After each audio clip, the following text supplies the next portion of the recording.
Let's talk about Ashley Judd, because perhaps by the time we get this out, she may have announced that she's running for Congress in Kentucky, where she lived as a child for part of it. She went to University of Kentucky, and she'd be running for the seat that now Mitch McConnell, who's one of the most powerful congressmen we have, and who's also part human, part turtle. He is, so he's not happy about that. And the ads, even though she hasn't declared, have already started coming out. Let's take a look at this one. You know what this country really needs? An independent voice for Obama. I am committed to President Obama and Vice President Biden. I think he's a brilliant man. He is now able to flower more as the president I knew he could be. A leader who knows how to follow. I will go wherever the president wants me to go. Someone who will never forget where she came from. And it just clicked. Tennessee is home. And it just clicked. Kentucky is home. Someone who knows what's good for us. Obamacare has done so much for us right here in Tennessee. Someone who shares our values. I got radical. I've been progressively and delightfully radical. Someone from out of state who understands us hillbillies. I don't know a lot of hillbillies who golf. Hillbillies, hillbillies, hillbillies. Her own grandmother says she's a Hollywood liberal. But isn't that what we need? Ashley Judd, an Obama-following radical Hollywood liberal who's right at home here in Tennessee. I mean Kentucky. Her whole family thinks she's a Hollywood liberal. This is her grandmother. She is not going to get a Christmas present this year. I'm pretty sure about that. All right, so that ad, now again, Ashley Judd has not even announced that she's running. That ad was brought to you by the fine folks over at Crossroads for America, which is Karl Rove's super PAC, which I'm pretty sure lost every election that they got involved in this past November. Adam. Yes.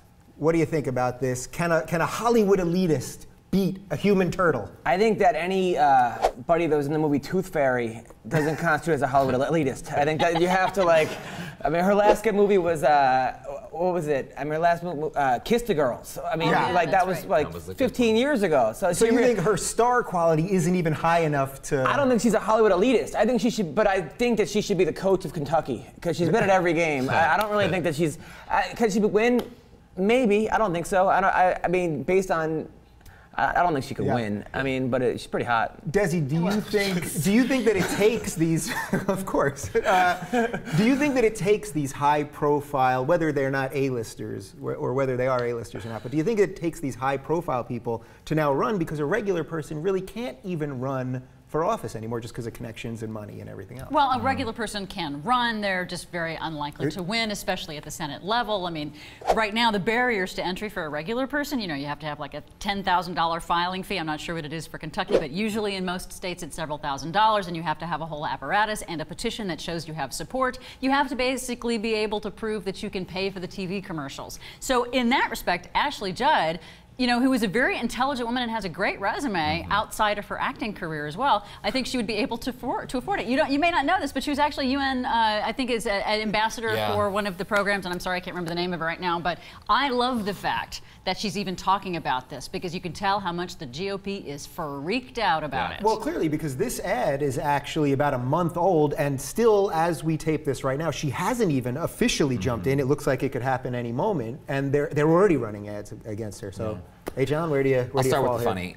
She beat her husband. Better be good. She went back to her husband. She was able to take down her husband in Double Jeopardy. Anyone who can do that can take down Mitch McConnell. Adam, that was the movie reference you were looking for before. Now, and the serious part, I will say, I think she is a credible candidate. I think she would be an incredibly credible candidate, only because we've seen real people win big offices. Barack Obama being a great example of this. When he won the U.S. Senate in Illinois, before he gave that speech, he was just a regular state representative. He was a common man who was put into circumstances, a sex scandal, not his, but another candidate's sex scandal, that got him to that seat. So he was a regular person that got there, albeit because of circumstances. So it is possible for a regular person to even be elected president, I think. But I do think that we've seen candidates, crazy candidates get elected. Jesse Ventura, I'm not comparing her to Jesse Ventura, but he's a great example of somebody who's kind of out there. And in a state, in a country now that has Barack Obama as president, that has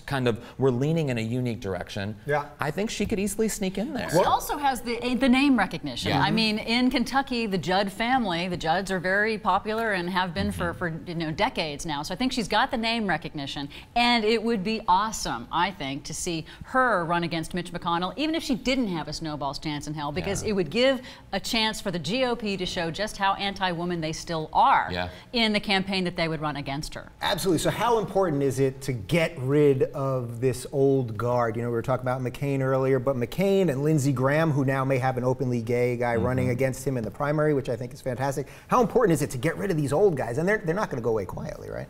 I don't think so. I like Ashley Judd. I think she's very pro-woman and does a lot of great charity work. Being a woman, women tend to be pro-women. No, but not all of them. Well, not all of them, that's true, but most do. But she seems like very educated. I would vote for her if I lived in Kentucky. I'm all about term limits for even senators. Senators in Congress, I think there should be term limits. I understand that sometimes seniority, the Senate is run on seniority, but I think having someone in there for 40 years just creates this establishment that then doesn't get anything done. It creates situations like, well, Rand Paul, but Rand Paul isn't a part of that. Rand Paul's new, but I am too. For anything, even for the president. I think if a guy's doing a good job, keep him there. Like if Bill Clinton would have actually stayed in, and then George Bush had. I mean, imagine. I mean, there might not have happened. Now, I'm guessing you're not for term limits. I am not for term limits. Really? Yeah, there's some studies that show that when you put them in place in states, that they actually increase the power of party bosses, because that means that people have to then move around. You know, they're like, oh, I'm term limited out of this, so that means that the party boss then has more power over who does get put up into these primary elections and then on to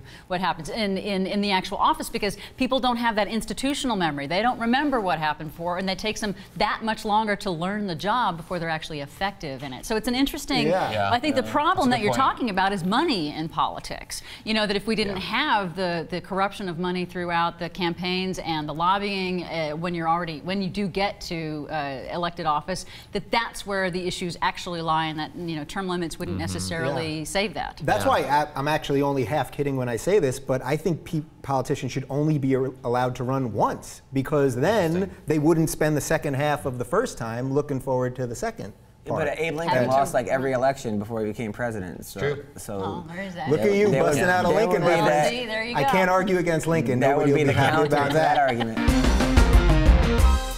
Bonobos.com is the official outfitter of the Rubin Report. Get this shirt. Use code TRR20 at Bonobos.com.